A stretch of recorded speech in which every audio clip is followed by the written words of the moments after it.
Hello everybody and welcome back to the wonderful world of Skyrim. So today I thought we could play some Skyrim Nolvus mod expansion. So the Nolvus mod pack is a huge mod pack with well over I'd say 2,000, 2,500 mods that has its own dedicated launcher, downloader, pretty much everything. So I will link that down in the description below, the website to the Nolvus pack if this is something you'd like to check out for yourself. I just want to let you know that it is a little bit more intensive and does take a little bit bigger of a PC, but there's a couple different profiles, a couple different levels, depending upon the PC that you're running, that you can download in order to satisfy what you have built up on your PC to be able to play this. I do have the biggest, the top enhancement package for Nolvus installed. So it is pretty graphically heavy, pretty crazy. There's a lot of different stuff going on, but with that done, let's go ahead and get into it. Load up the game here. There's a lot of new stuff, a lot of changes. There's texture enhancements, shader packs, combat mechanics are changed. I mean, pretty much creates Skyrim a whole new game. If you have, 2,000, 2,500 hours in like I do, over the course of the years of the different releases, the thousands of different releases of Skyrim that they've done. This is nice. I mean, it is a lot, it's very refreshing to see everything pretty much changed and becoming a whole new game. So I'm going to play a two-handed warrior here, where I figured today we could just do basic beginning quest line that you would normally do whenever you start a playthrough of Skyrim. You'd run through and do the simple Golden Claw quest. So one of the mods is a religion mod, so it goes through and allows you to pick a god, which gives you some minor bonuses into what you can actually pick. The whole character creation and everything like that, that's changed too. I didn't bother recording that and going through that. I just started one up just so you guys didn't have to sit there and watch me do a whole recording of just me creating a character. So I'm going to choose, I think, Zenithar, which is just improve crafting skills and learn them faster, and the tenets to increase your fellowship with your god that you choose is invest in stores and merchants, seek out skill training, make weapons and armor, and never openly break the laws of Skyrim. So as you can see, things are drastically changed with this game. There is a lot of difference between unmodded Skyrim and this much of a mod. Right now, all my mods are loading, so you have stuff going up in the corner with MCM, and it loading all the different preferences that is already set under Nolvus, so kind of does everything in the background for you, so you don't have to go through and set everything. So we'll go in here in the Riverwood Trader and grab the Golden Claw quest. Lucan. Well, one of us has to do something. Lucian. I said no. Yeah, well, I don't know Lucan. what you overheard, but the river... Is there anything I can help you with? Nah, I don't think so. Did something happen? Yeah, we did have a bit of a break-in, but we still have plenty to sell. Robbers were only after one thing. An ornament, solid gold in the shape of a dragon's claw. Ooh, I could help you get that You back. could? I've got some coin coming in from my last shipment. It's yours if you bring my claw back. Yeah, sure. We're not going to sit here and wait for her to show us where Bleak Falls Barrow is. I think after playing this enough, I know exactly where it's at.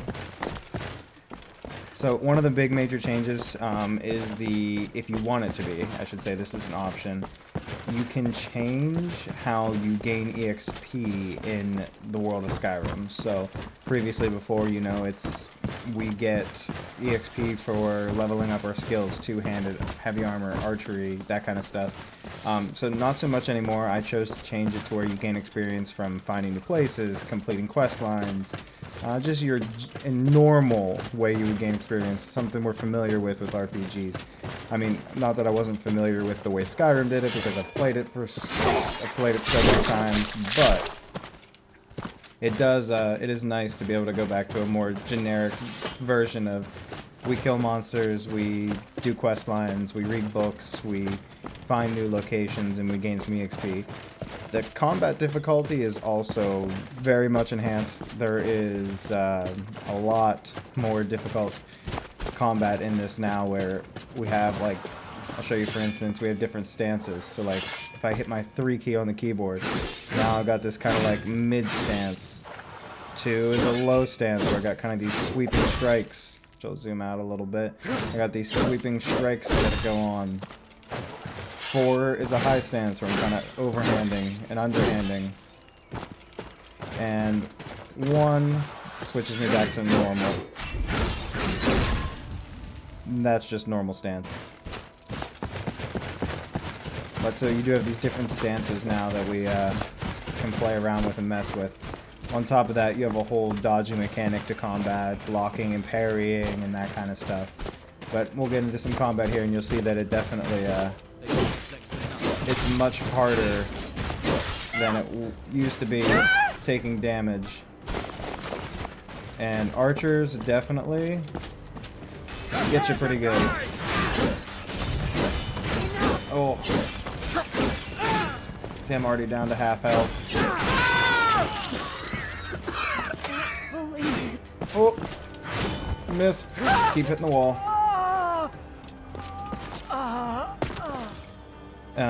Bunch of different gear now. I mean, we have cloaks, we got box pouches, we got gloves, we got helmets, we have a bunch of different modded gear, modded equipment, a lot of different steel timber wolfskin hoods. So you have different hoods that are also armor, but add some little flair to your armors instead of just being so plain. Except the Bleak Falls Barrow here, if I could speak, and see if I can take this on. Oh, when you get hurt, as you can see, you also got a little bit of a limping mechanic, so there's some extra animations in there for pretty much every little thing. As you can see, we gained some EXP just for finding Bleak Falls Barrow. Let's see if I can get through this without dying here. We got a bandit one-hander. Ooh. Yep, he's down. That was actually pretty simple. I know I said the combat was much harder, but it isn't appearing so far. We haven't found any. We haven't got any big enemies yet. Just these normal small ones. Come on! No, no. Oh, the archer. Archers are quite deadly. So we have different pouches and stuff too, as well, which we can put on our armors and increases our carrying capacity, or does a few other things. Wizards are also normally more on the deadlier side. Any ranged opponent, if you are not ranged and you got to cover that distance, can definitely be a little bit more difficult for you to take care of. I was on top of that guy's head. Potions are definitely much needed. You definitely need to keep some potions on hand at all times, because it is a little bit more of a deadly game. I know it doesn't seem that way now, but I promise you it'll definitely get more deadly as we go here and we get to some more of the elite enemies. Everything here has been level 1 so far, which is pretty shocking. Sometimes they'll like to throw a much higher level enemy at you, 10, 14, and that's when things get kind of difficult. One of the other big things, which is kind of refreshing, is a lot of these beginner dungeons, and most of the dungeons I've been in that I've played previously, they've added little areas to that are just kind of neat and kind of makes them different. So for those of you that have played this game over and over again, have experienced these beginner dungeons over and over again, gives a little bit of a different feeling to it. It's not so repetitive. There's some new stuff going on. Don't you heal? Just because I'm out of stamina. Grab those health potions. Picked up bracers that I didn't really need. Equip spells. Let's throw those out. I don't need those, and I don't need those. We will put that flask. So flask back right. Stamina regenerates 3% faster. So you get these things that kind of help you out as you go, which I'll put this lantern on too. And box pouch back left. Carrying capacity increased by 10 points. So I'll also equip that. Just to give myself a little extra carrying capacity and a little extra stamina recovery, which is going to be very important with me running this two-hander, because it rips through stamina very quickly. I'm going to head down here. So off to the right here, this is usually not here if you remember Bleak Falls Barrow, and there's our bandit level 10. And we're going to get swarmed by 3 of them, so we got to kind of draw that One out. Oh, so we can dodge this guy. Oh no. And he's got a dagger. Means he's gonna be faster than me, but hit not so heavy. Ooh, got him. So that could have went really bad, really quick. Being a higher level enemy, I could have ended up taking a lot of damage. Happily, he didn't get much on me, and I was able to parry him there, which stunned him a little bit, and allowed me to kind of get in there with the heavy strikes and take him out pretty quickly. Or else that could have ended very differently for me. Some septums, always nice to see some gold. See what else we can find down here. We're going to go over here, we're going to go, so this is another new area we're going to be coming up on over here. See if I can get in here, because I'm pretty sure the door to this is an expert level lock, which is going to end up being kind of difficult at the level I'm at. I have a few lockpicks, so I may be able to get this, but it won't be a shocker if I don't make it through here. See if we can find the little spot here, because being level 10 lockpicking and an expert level lock, it is going to be a tiny spot that we need to hit, and I may blow through all my lockpicks. Oh, come on, I got another door I got to get into as well, and I don't want to... Yep, we're going to stop there, because I don't want to blow through all my lockpicks. There's another door that I may need to get into up here. And I don't want to blow through all my lockpicks trying to get that door when... There's nothing really back there, just a little extra area. Has some Draugr in there that you can kill and just gain some EXP. With the new way being just killing some monsters. Oh, bandit highwayman. Buddy. Come on. Stop blocking. You got this. Come on. No. Where are you going? Come back here. You're going too easy on me, buddy, but you are taking some hits. Come on, stamina recover. Come on, no. Why aren't you hitting me? You won't leave Skyrim alive. Come on. Oh, you were taking the damage though, I'll tell you that. Gotcha. So those like crazy moves that I'm doing, that's another option that you can have that whenever you do install the pack. You don't have to get the fanciful moves, so it's kind of like Black Desert style combat if you've ever seen that, or other combat like that where things are just a little bit more fancy and have some flair added to them. Later on, if we get into it, there's also like magical jumping where you'll jump like 3 or 4 times and you can double jump and triple jump, which is pretty neat for as far as moving around, but it definitely can be a little bit overkill sometimes. You can get to some areas that normally you wouldn't be able to get to and whatnot, but I mean it's pretty nice. The magical jumping is something I do enjoy, and I do enjoy the little flair to the moves, if you will, that they're not so just hit my... Oh, Skeever scared me. So they're not just so normal I slash left slash right. I mean, after playing the game for so long, it is nice to see some different animations in there, but not to everybody's taste.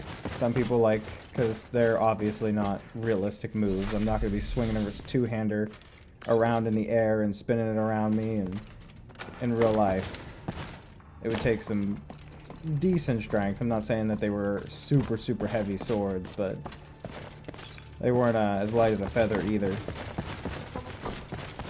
Oh, we got Mr. Spider coming up. I'll take a Mr. Spider. Spider. Come here, Spider. Herbal, I think your name is. How did you get caught by a spider of all things? Which I'm surprised we took that down so quickly. Yes, Orville. You're supposed to be Orville Swift, but yet you got caught in the spider web. Down now, buddy. So this is another new area if you're pretty familiar with Bleak Falls Barrow. It ends up dropping us down into here. We can go the normal route, but we end up getting stuck at a certain point in time because we have to go down here and find a little lever to unlock the next area, which is something that normally you wouldn't have to do. This area normally wouldn't exist. I think it's down this way. I could be wrong. It gets pretty maze-like when we start dropping down into these areas. Nah, see, this is just a dead-end room. So it can get pretty difficult to find our way around to where we actually need to go, which is going to be somewhere in here.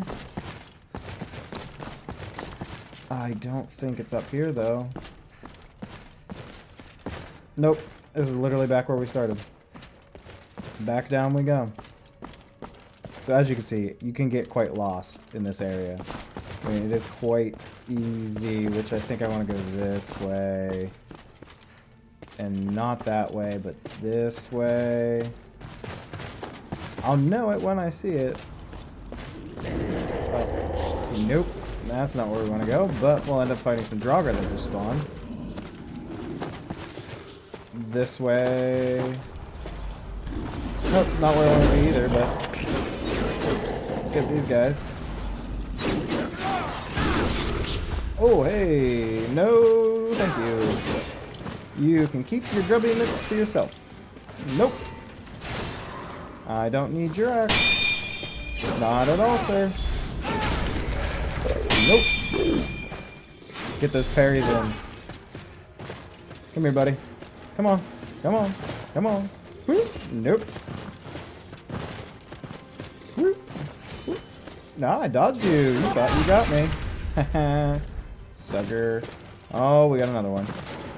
Come on. Come out of the tight corridors. I got a big sword. I don't want to get in there with you. Come on. Just threw my sword at you. How'd you feel about that, huh? Bring it back. So that's a pretty cool move. It actually, it goes up, out, and then you throw your sword at them, hits the ground, and then you bring it back. Hey, I was talking there. How dare you? Anyways, you throw your sword, and then you bring it back, and it ends up hitting him twice, which is actually a pretty cool little fantasy move. And if you were wondering, that little card that I picked up, they're sets of cards, and there's 13 in a deck, and each deck that you find all the cards to, you can then click on the card in your inventory when you find all the cards, and it'll give you a nice little passive skill. They're pretty cool, nice little collectible. There's a lot of those different little collectibles as you go throughout the game that you can find now, which really just opens up a lot of fun to the game because it's different stuff that you can find, different stuff that you need to find. I mean, none of those passives are absolutely insane, but they're nice little tidbits. They definitely add some flair and definitely can open up some stuff. That was my last pick. I was really concerned that I was not going to make it through that. Which would have kind of not been great at all because I'd had to find a pick because this is exactly where we need to be. So we need to come down here and then defeat this guy. Oh, there's another one. Hi. How are you? Come on. Come on. Go down. Okay. Whew. So, I'm making through this a lot easier than I thought I was going to. We gotta keep dropping down here. And then if we go over here, into the maze we go. Come here, buddy. Get over in that wall so stop hitting the wall. If we go over here, no. We gotta come down here. I think we're almost there. We should walk into a little room. Yes. So we gotta hit this pull lever. It does open up this pathway back here, but it doesn't really lead anywhere. There's nothing there. It actually just leads to the back side of this little cave in here. I don't know why. Because, like, there's nothing there, and you can't come up that staircase there. But that does unlock the doorway over here. It leads us back to the area that we need to go into. which is up here. And this is, if you've played this, you know that this is the normal area that you'd walk into. There's actually an entirely separate door that we could go into, which leads to an entirely another area of this dungeon. There's not much back there. There's not even really a way to go anywhere else. It's just a new area that, you know, if you want to run through it and do some little extra side content, get a couple little extra levels in there, you can do that. To my knowledge, I've never found anything back there that would be kind of worth going through that extra area. It's just kind of cool to have a little extra area added to your dungeons, because most of the Bethesda dungeons, at least when Skyrim was created here, they're very linear. It's kind of start to finish. There's no extra stuff to kind of go see in another area. Like, you go to that area to do something. You wouldn't just go to that area just to explore. So it's nice to see some extra areas added that literally have no other purpose besides just some exploration piece. And she is kind of hefty. No, thank you. Oh, no, no, no, no, no. Come on. Come up here. We're on equal ground. Oh, my stamina. I really need some more stamina. Do I have a level up? Hey. I need stamina as a two-hander. 100%. And we'll also go in here and grab some more damage. Can never go wrong adding some damage to your build. See what enemies await us here, because I know they get progressively harder as we go up into this this boss area up here. So let's see if we got our good old warrior here, who I'm assuming is going to be, yep, there he is.